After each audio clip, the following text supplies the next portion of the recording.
Okay, the next sutta is 55.26. At Savatthi.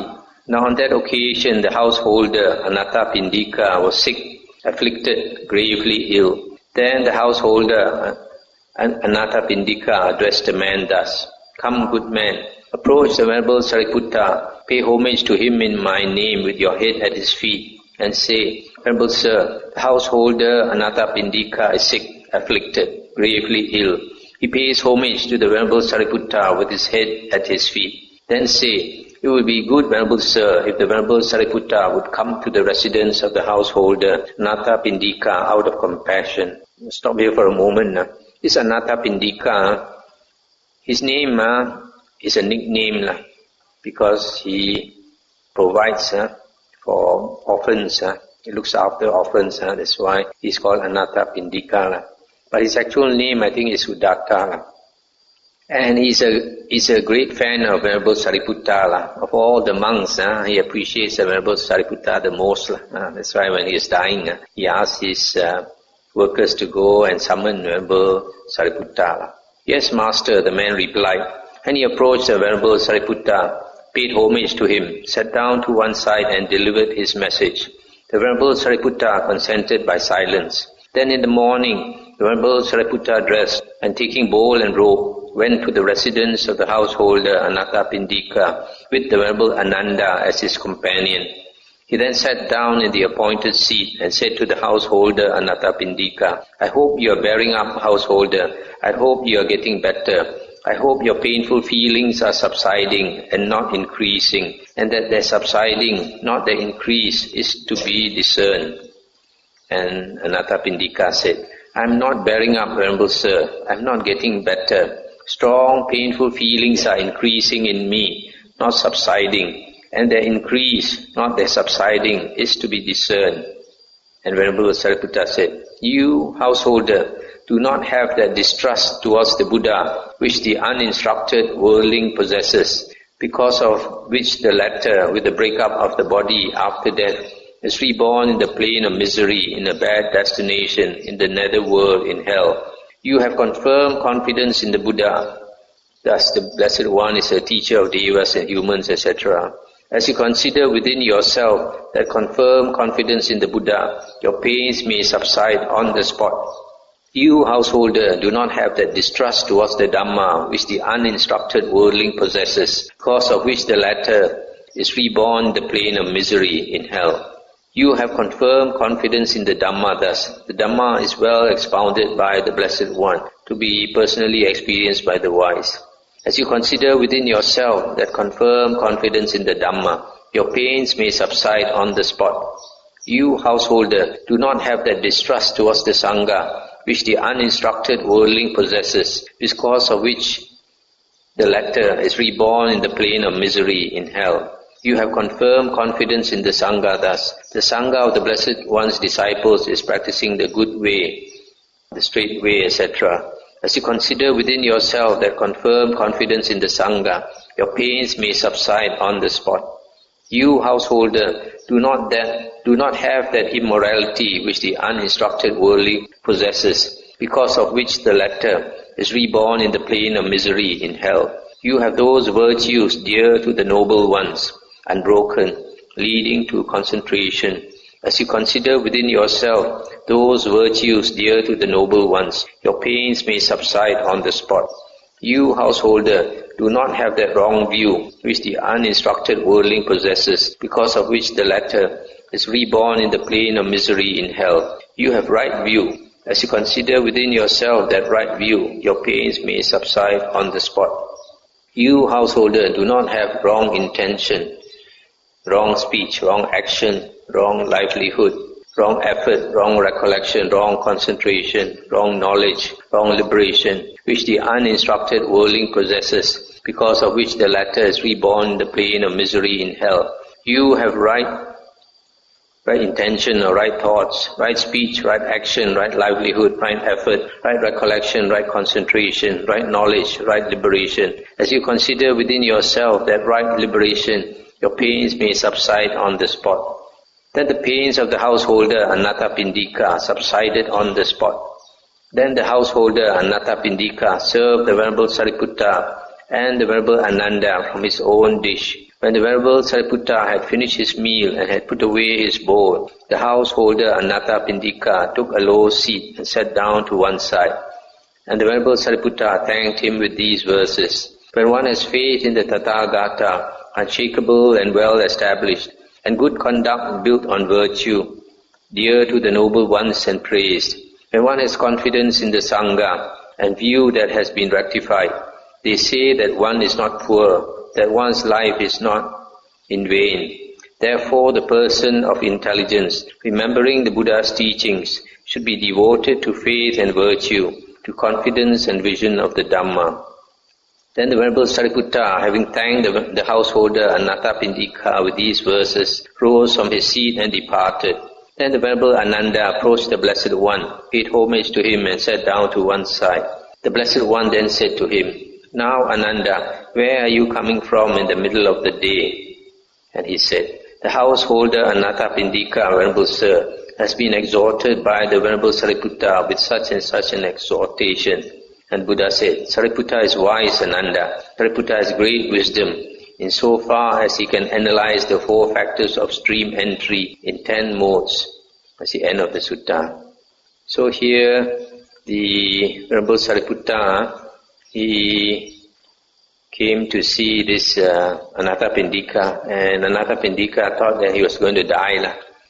Then the Venerable Sariputta reminded him that he has these factors of stream entry, unshakable faith in the Buddha, Dhamma and Sangha, and Aryan Sila, moral conduct.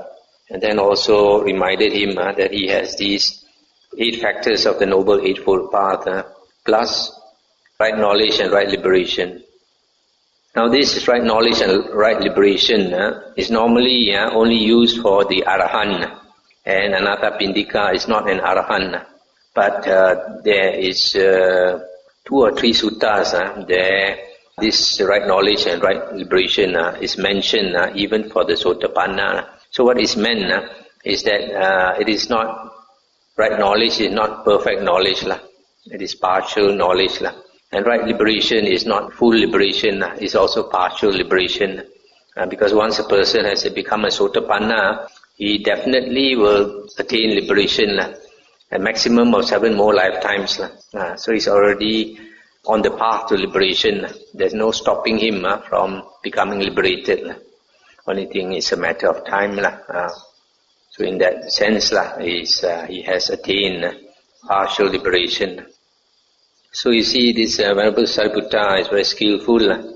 Mention these things to remind this Anathapindika that he is already an Arya.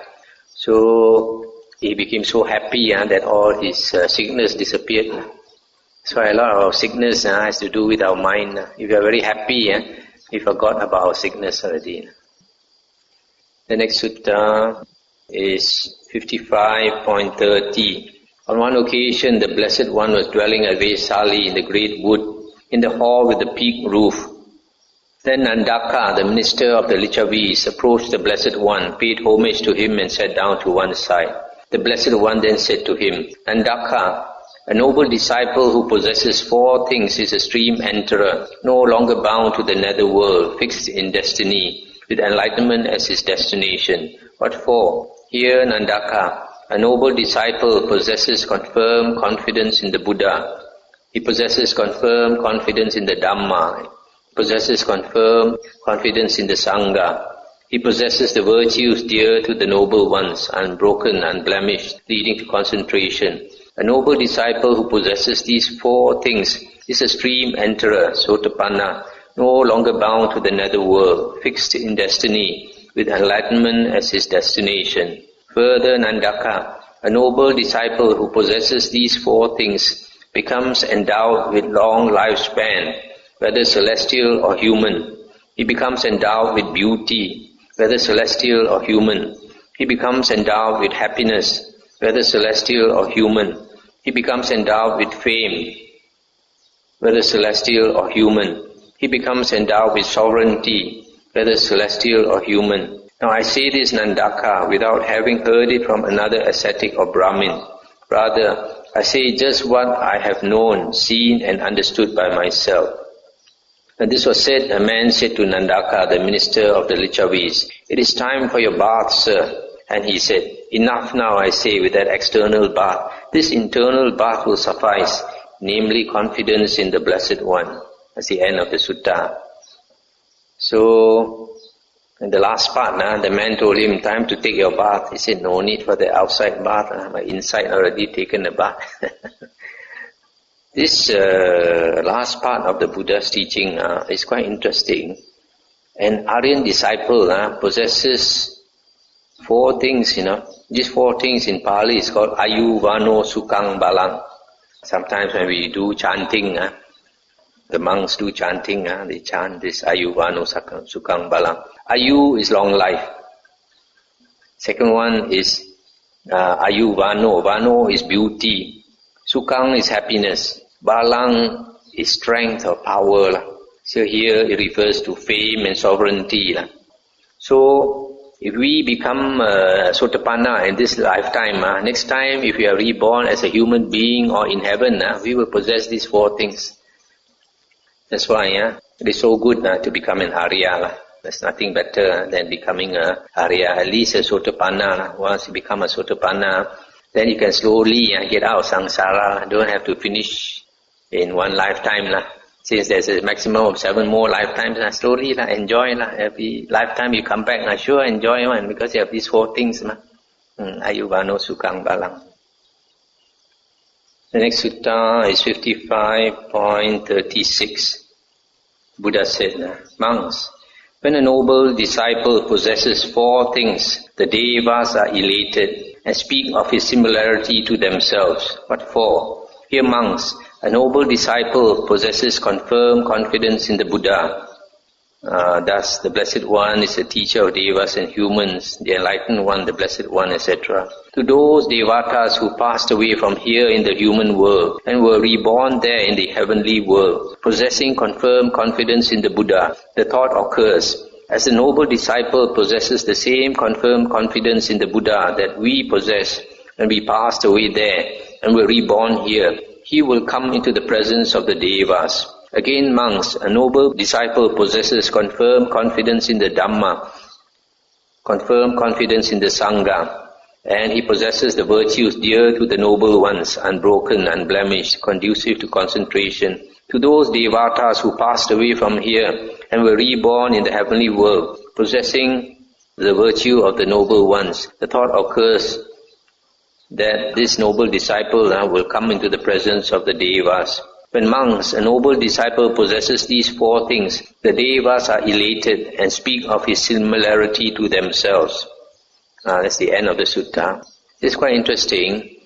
What the Buddha is saying is that if we have these 4 factors of stream entry, the devas will be very happy with us. They know that one day we will join them in the heaven. So they are waiting for us to be a member there. So if that is the case, once you become an Arya, then they keep an eye on you. Must keep an eye on our member. Anyway, if you have the virtues of an Arya, your good karma itself is a great protection.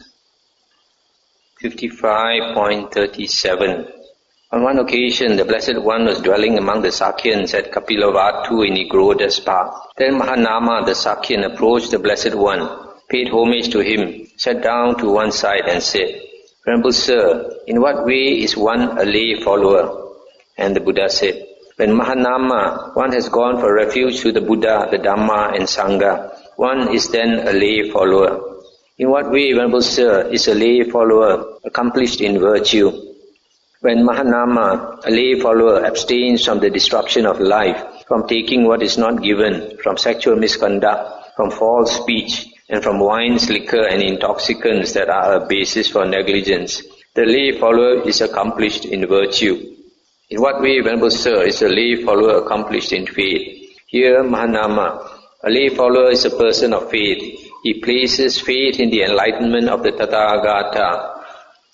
In that way, a lay follower is accomplished in faith. In what way, Venerable Sir, is a lay follower accomplished in generosity? Here, Mahanama, a lay follower dwells at home with a mind devoid of the stain of stinginess, freely generous, open-handed, delighting in relinquishment, one devoted to charity, delighting in giving and sharing. In that way, a lay follower is accomplished in generosity. In what way, Venerable Sir, is a lay follower accomplished in wisdom? Here, Mahanama, a lay follower is wise. He possesses wisdom directed to arising and passing away, which is noble and penetrative, leading to the complete destruction of suffering. In that way, a lay follower is accomplished in wisdom. That's the end of the sutta. So this is also a very important sutta. Here, the first one, the Buddha defines a Buddhist, a lay follower is a Buddhist. A Buddhist is defined as a person who takes refuge in the Buddha, Dhamma and Sangha. Only the 3 refuges, but nowadays people talk about 4 refuges, but actually it's only 3. They have added the refuge with the teacher, that means the monk or something. But actually we take refuge only in the Buddha, Dhamma and Sangha. And you don't necessarily have to go to a monk to take refuge, you can take refuge yourself. And taking refuge means you have trust in the Buddha, Dhamma and Sangha. You acknowledge that the teachings of the Buddha, the best in the world, the Buddha has taught what is true, what is reality. And the Sangha is the disciples of the Buddha who carry on his message, prolong the sasana and teach the Dhamma to the world. And then a Buddhist has moral conduct, virtue, when he keeps the 5 precepts, not to kill, not to take what is not given, to refrain from sexual misconduct, from false speech and from intoxicants. And then a lay follower has faith when he has faith in the enlightenment of the Tathagata, that the Buddha is an enlightened being. There are very few enlightened beings in the world. And then a lay follower or a Buddhist is generous if he is not stingy, he or she is not stingy, freely generous, open-handed, devoted to charity. And a lay follower or a Buddhist is wise when he can see rising and passing away. Rising and passing away refers to impermanence. Everything in the world arises due to conditions and passes away due to conditions. So this is very important. We have to see impermanence in everything. When you see impermanence in everything, then there is samvega, there's a sense of urgency to practice, knowing that your life very soon will come to an end. A lot of people think, wait until I'm old, wait a few more years. And a few more years comes, you find your body is too weak to practice. I became a monk at the age of 35.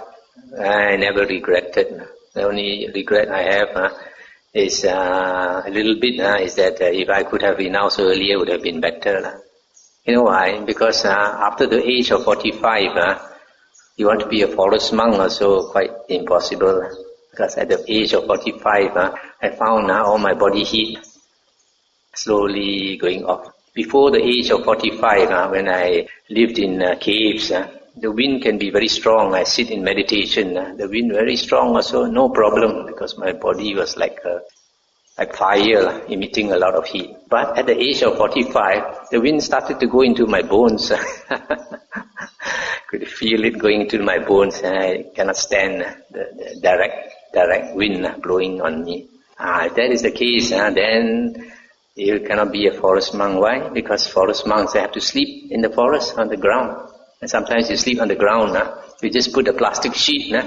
There's no mattress for you, no tilam for you. So you just sleep on the bare floor. It can be very cold, especially you go to forest areas or you sleep in a cave.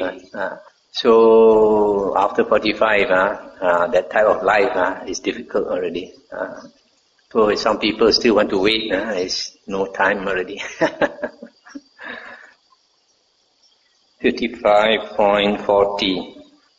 On one occasion, the Blessed One was dwelling among the Sakyans at Kapilavatthu in Nigroda's park. Then Nandya, the Sakyan, approached the Blessed One, paid homage to him, sat down to one side and said, Venerable Sir, when the four factors of stream entry are completely and totally non-existent in a noble disciple, would that noble disciple be one who dwells negligently?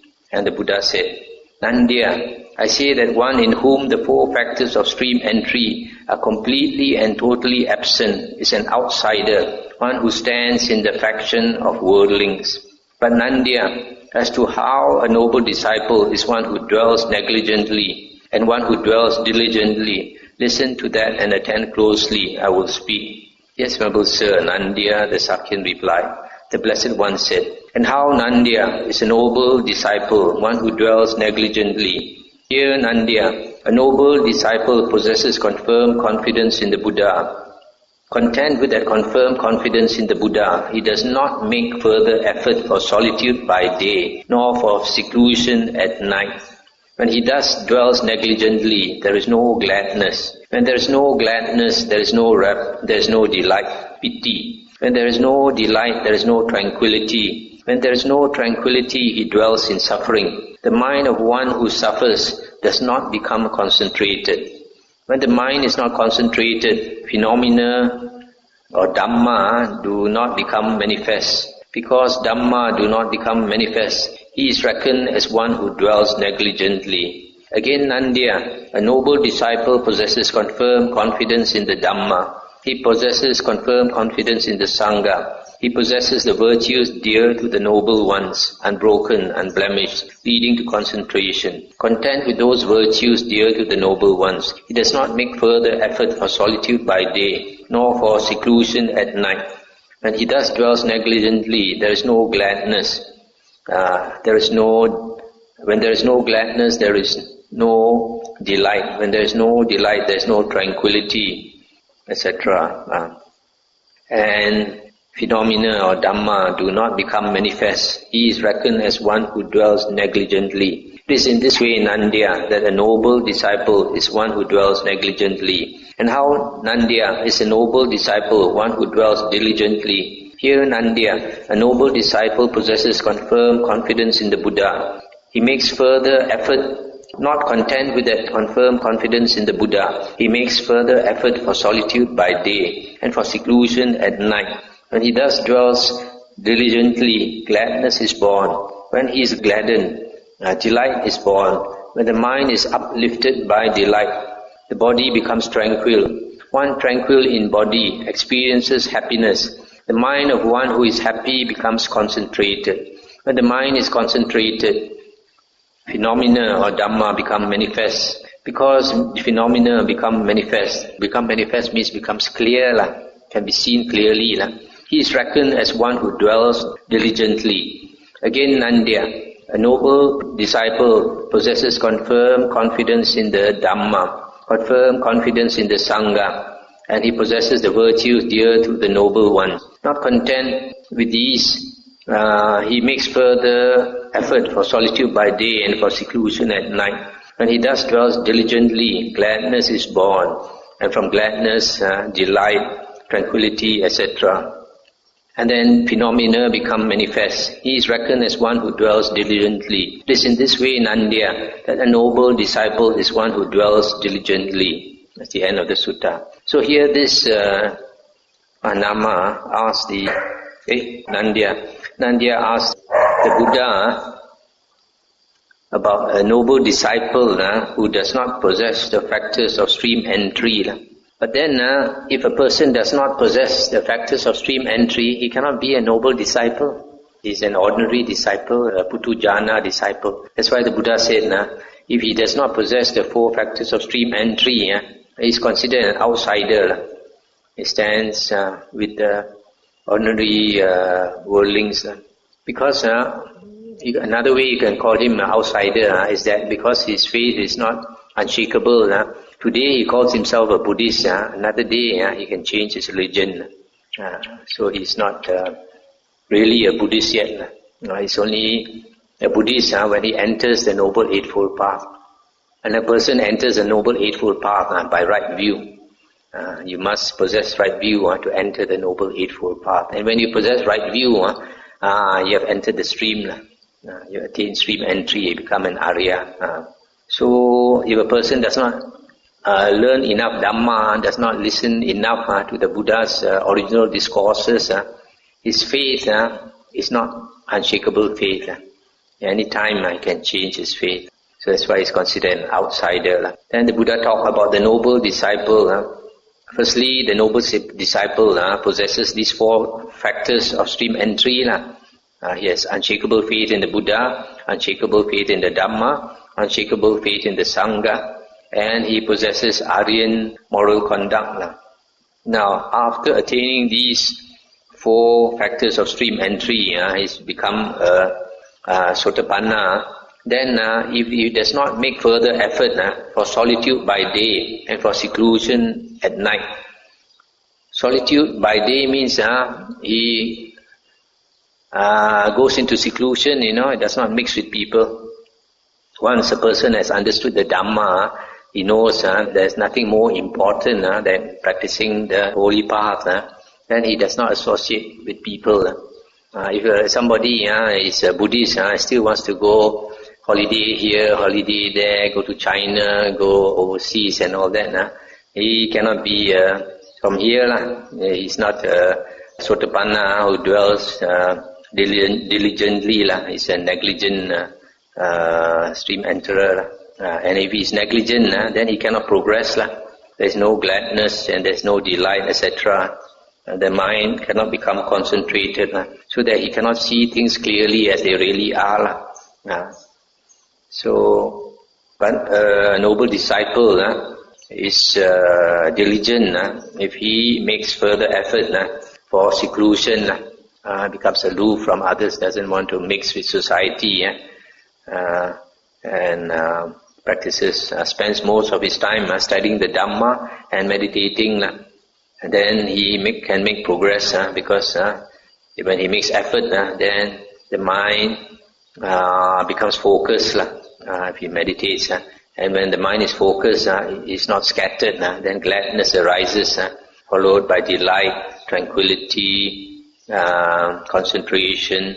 Then when a person attains concentration, it means he has attained the jhanas.